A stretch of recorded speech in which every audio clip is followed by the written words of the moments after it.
আজকের এই ক্লাসে আমরা শিখব কিভাবে এক্সেলের মাধ্যমে সাম, ম্যাক্স, মিনি, কাউন্ট এবং এভারেজ নির্ণয় করতে হয়।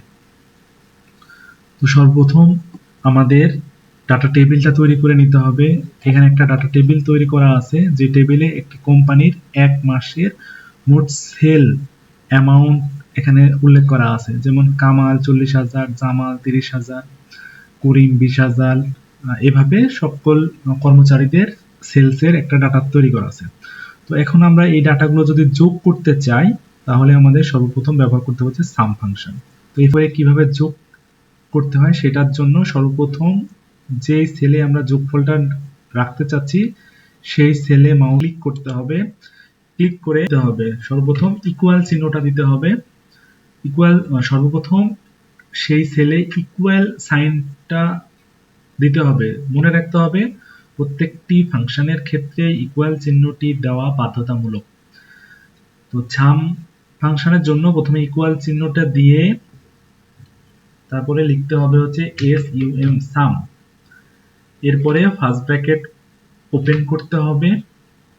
ওপেন করে যেই সেল থেকে যোগ শুরু হবে সেই সেলের নাম দিতে হবে। যেমন এখানে এই সেল থেকে যোগ শুরু হবে এবং এই সেল পর্যন্ত যোগ হবে, সেজন্য এই সেলের নামটা লাগবে। তো এই সেলের নাম হচ্ছে এদিক থেকে বি এবং এদিক থেকে 3, তো সেলের নাম হলো তাহলে B3।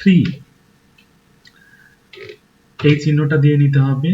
এরপরে শেষ যে সেল পর্যন্ত যোগ করতে হবে সেই সেলের নামটা লিখতে হবে। তো এখানে এটা হচ্ছে B8, তো আমি লিখে দিলাম হচ্ছে B8 এবং ফার্স্ট ব্র্যাকেট ক্লোজ করে দিলে তারপরে ইন্টার বাটনে ক্লিক করার মাধ্যমে আমরা এই টোটাল এই সেলে যে ডাটাগুলো আছে এই কলামের সেগুলোর যোগফল এখানে পেয়ে যাব। অনুরূপভাবে আমরা এই কলামের সর্বোচ্চ সংখ্যাটা বের করার জন্য ব্যবহার করব হচ্ছে ম্যাক্স ফাংশন। সেই জন্য সর্বপ্রথম আমাদের ইকুয়াল সাইনটা দিয়ে নিতে হবে। এরপরে লিখতে হবে MAX ম্যাক্স, তারপরে ফার্স্ট ব্র্যাকেট ওপেন এবং যেই সেল থেকে যেই সেলের মধ্যকার বৃহৎ সংখ্যাটা নির্ণয় করতে যাচ্ছি সেই সেলের নাম দিতে হবে। তো এইখানে হচ্ছে এটা হচ্ছে B3, শেষ সেলটা হচ্ছে B8 এবং ফার্স্ট ব্র্যাকেট ক্লোজ, ইন্টার। তাহলে এই ডাটা টেবিলের সর্বোচ্চ বড় যে ডাটাটা সেটা হচ্ছে 50,000। নেক্সট একইভাবে মিনিটা বের করা যায়। ইজ ইকুয়াল দিতে হবে প্রথমে, তারপরে MIN মিনি লিখতে হবে।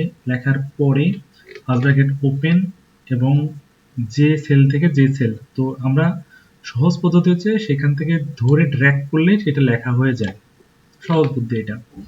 First bracket close, enter.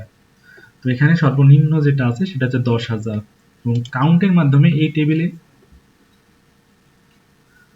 কয়টা সংখ্যা আছে, কয়টা ডাটা আছে সেটা জানার জন্য আমরা কাউন্ট ব্যবহার করি। সেই জন্য একইভাবে ইকুয়াল COUNT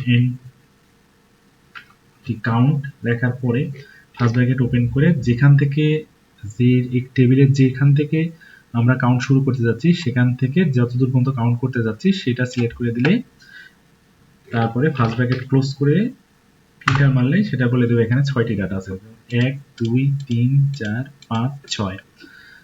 এবং সর্বশেষ এভারেজ বলতে আমরা বোঝাচ্ছি যে এই টোটাল 6টা ডাটাকে যোগ করে 6 দ্বারা ভাগ করলে যেটা হবে সেটা, অর্থাৎ গড়ে কত করে আছে।